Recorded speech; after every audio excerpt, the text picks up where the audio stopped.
Bismillahirrahmanirrahim. Assalamualaikum warahmatullahi wabarakatuh. Alhamdulillah, alhamdulillahi rabbil alamin, wa bihi nasta'inu ala umuri dunya waddin. Asyhadu an la ilaha illallah wahdahu la syarika lah, wa asyhadu anna Muhammadan abduhu wa rasuluhu. Allahumma salli wa sallim wa barik ala sayyidina Muhammadin wa ala alihi wa sahbihi ajma'in. Ya ayyuhalladzina amanu ittaqullaha haqqa tuqatih wa la tamutunna illa wa antum muslimun. Wa qala Allah subhanahu wa ta'ala fi kitabil karim, a'udzu billahi minasy syaithanir rajim. Bismillahirrahmanirrahim. Inna Allaha wa malaikatahu yusholluna 'alan nabi ya ayyuhalladzina amanu shallu 'alaihi wa sallimu taslima. Shadaqallahul 'azim wa ballagha rasulun nabiyul karim wa nahnu 'ala dzalika minasy syahidin minasy syakirin walhamdulillahi rabbil alamin. Alhamdulillah, tepat daripada raka karena papuji dan ia asyukur kemaraja lau di sisi arajana Allah ta'ala nasabat nalaki alisyidisikan dan ia papi nyamun terutama na kalampi atau pada angka semangka tudang-tudangan hari wala mapacin na Allah ta'ala Pangulo watak kalita Pangulo lano kalita dega kakata saliwana tuntu iriona Allah ta'ala maputaw persalawat na niya mapasal masuku lawi alamalapina na kita Muhammad sallallahu alaihi wasallam. Nabi sebagai contoh, Nabi sebagai suri teladan yang baik, Nabi yang telah mengangkat derajat umat Islam dari zaman jahiliyah menuju zaman yang serba modern. Jemaah yang dimuliakan oleh Allah Subhanahu wa ta'ala,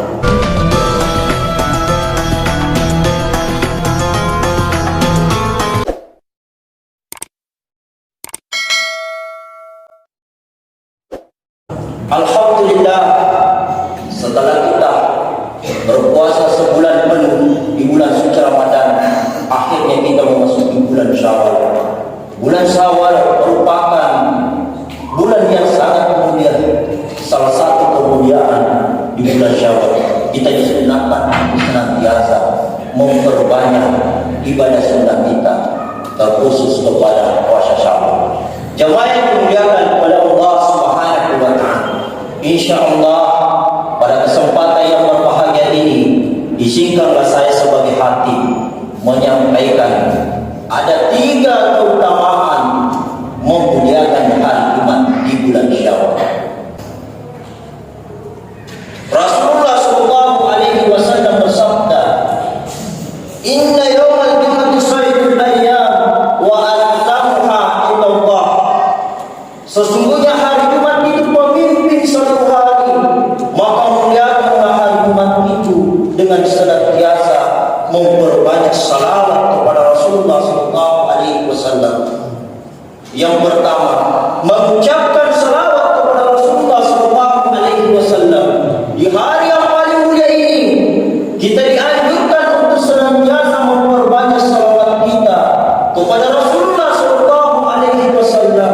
Tanda kecintaan kita kepada Rasulullah sallallahu alaihi wasallam. Si tongan-tonganna aswa mina magalo, makasih misasena Allah Ta'ala ilahi aswala. Narampe Allah Ta'ala dana akram lagi. Inna Allah wa malaikatahu yusholluna 'alan nabi ya ayyuhalladzina amanu shallu 'alaihi wa sallimu taslima. Si tongan-tonganna Allah Ta'ala dan dia malaikat nama salawat atau inabita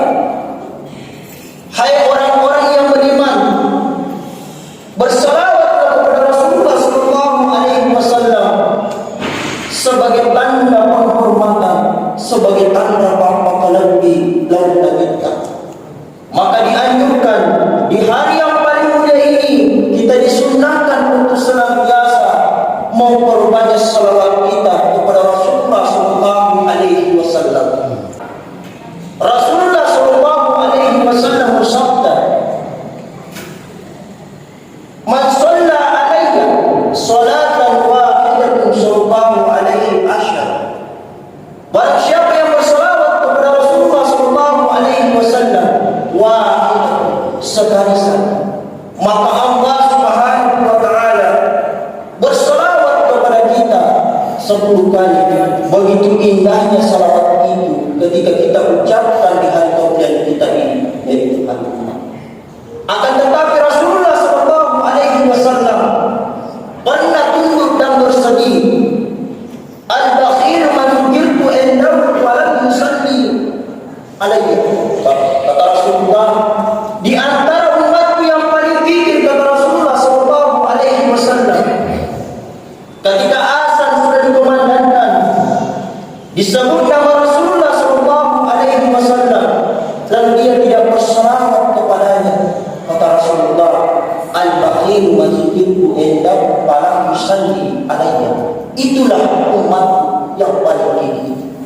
Jemaah yang dimuliakan oleh Allah Subhanahu wa taala, Rasulullah sallallahu alaihi wasallam bersabda, "Ukasiru alayya min as-salati fi kulli yawmin jum'ah wa inna salati ummati turadu alayya." Perbanyaklah salawat kepada setiap umatnya, karena salawat umatku akan diperlihatkan, akan ditampakkan kepada Rasulullah sallallahu alaihi wasallam. Barang siapa yang paling banyak salawatnya kepada Rasulullah sallallahu alaihi wasallam, dialah yang paling dekat bersama Rasulullah sallallahu alaihi wasallam di hari kiamat kelak.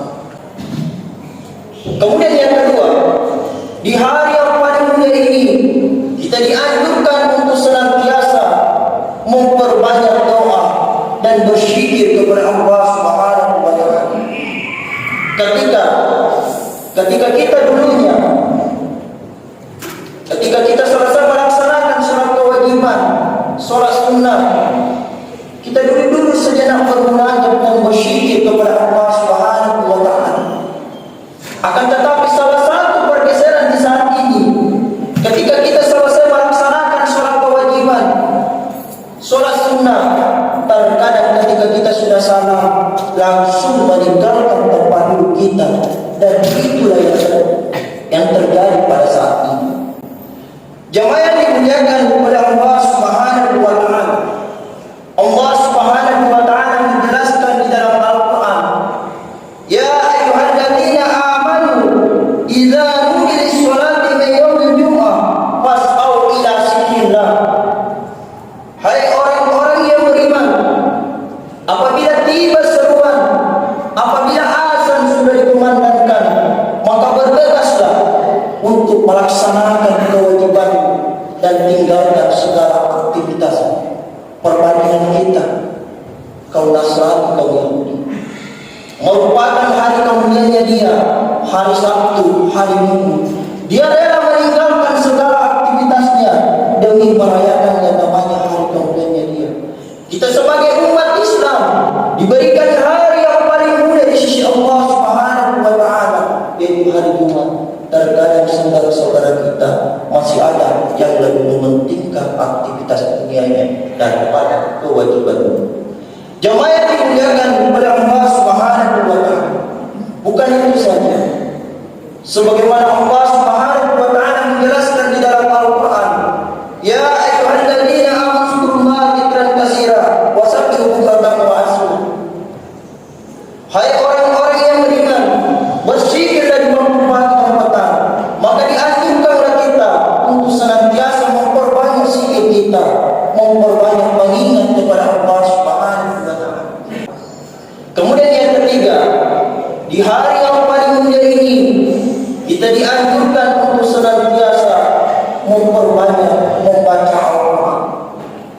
Salah satu pergeseran di saat ini dan salah satu penelitian saya mengajar di salah satu instansi mana saya suruh membaca surat Al-Fatihah di hadapannya, dia tidak tahu membaca surat itu.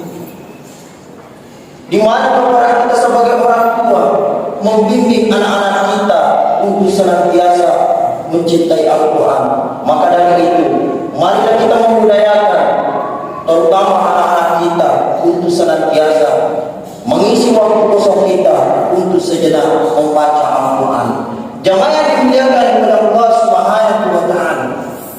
Rasulullah sallallahu alaihi wasallam bersabda, "Khairu man 'allama al-Qur'an wa 'allamahu." Sebaik-baik kalian adalah orang yang mempelajari Al-Quran dan mengajarkan Al-Quran. Maka tugas kita sebagai kepala keluarga, marilah kita mengajak, membimbing, mendidik anak-anak kita untuk senantiasa mencintai Al-Quran. Dan mari kita menyisihkan waktu kita sejenak minimal 1 ayat dalam sehari. Karena ladang pahala ketika kelak orang tua kita meninggal, maka keluarga kita atau anak-anak kita lah yang membacakan Al-Quran. Salah satu pesan Rasulullah SAW sebelum dia wafat, setinggalkan 2 perkara ketika engkau berpegang teguh kepadanya, yaitu kitab Allah wa sunnatul Rasul, yaitu Al-Quran dan sunnah-sunnah Rasulullah SAW. Yang pertama, mari kita senantiasa memperbanyak salawat kita kepada Rasulullah SAW, tanda kecintaan kita kepada Rasulullah SAW. Kemudian yang kedua, mari kita senantiasa memperbanyak doa kita dan berzikir kepada Allah Subhanahu wa taala. Karena orang yang berdoa saja belum tentu diterima doanya, apalagi orang yang tidak berdoa. Wa qala rabbukum ud'uni. Sesungguhnya Allah Subhanahu wa taala ketika engkau berdoa, niscaya akan kuperkenankan doamu. Ketika kita selesai melaksanakan sholat kewajiban, sholat sunnah, ingatlah untuk bermunajat dan berzikir kepada Allah Subhanahu wa taala. Kemudian yang ketiga, marilah kita senantiasa memuliakan Al-Quran, mengisi waktu kosong kita untuk sejenak membaca Al-Quran. Barakallahu li wal Qur'anil azim. Wa nafa'ani wa iyyakum bima fihi minal ayati wa dzikril hakim. Wa taqabbal minni wa qul tilawatahu.